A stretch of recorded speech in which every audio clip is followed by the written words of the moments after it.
how was teaching GIS during the pandemic? I'd rather not talk about that. Can we just keep Mhm. going? I'm just kidding. Yeah. I'm just, man, the COVID, gosh, how was teaching for me during the pandemic? I got lucky. And so what I mean by that is during my PhD program, so through the 10 years of college, I did 4 years traditional brick and mortar, walk into class every day, getting rained on it. My master's program was a 1 year accelerated program, which I'm pretty sure you're familiar with. It was night school, 3 hours a night, Monday through Thursday. So it was also geared for professionals, let's say. But it was still on campus. It was just really concentrated. My PhD was almost all online. And so because I already was married and I was working, and I couldn't afford at that point in my life to just drop everything and go back to school. And so in this online setting, one, I was completely immersed in the online world prior to pandemic because I graduated in 2018.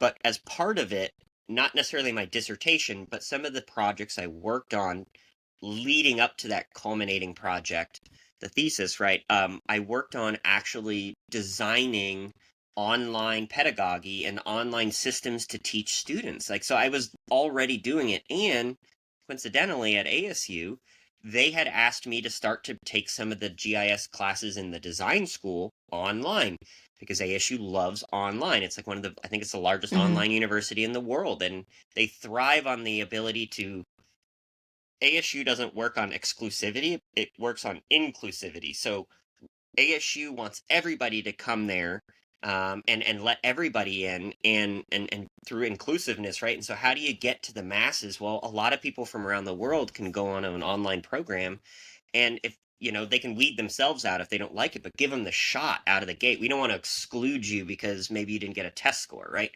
And so I got really lucky. I was ready to go. GIS itself as an application can be taught online. There's a lot of Hmm. resources. Things have gotten easier now.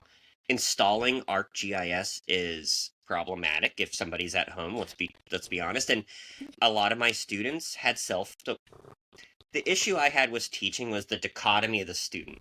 I had one student, and it's no fault of the student. This is just circumstance.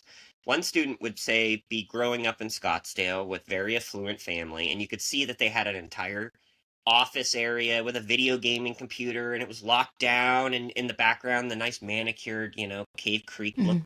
and it was great, and they were set up for success. I also had students in LA that there were riots in the streets. They were five family members in a single studio apartment, and they were trying to take the class with a cell phone. Holy cow, that was very difficult. But the actual like getting the content across, I got very, very lucky that I had already set it up. And I will say GIS can be taught online, and I still teach it online. And if done correctly, it's very effective through online means. And I would suggest for people out there that want to learn more, there are lots of online programs these days, right? Hmm. Yeah, because when I first started my GIS journey, I took a couple online classes, and GIS can definitely be taught online, which is what I love about it, is that it doesn't necessarily have to be in person. It can kind of either be online or hybrid, depending on the structure of the class.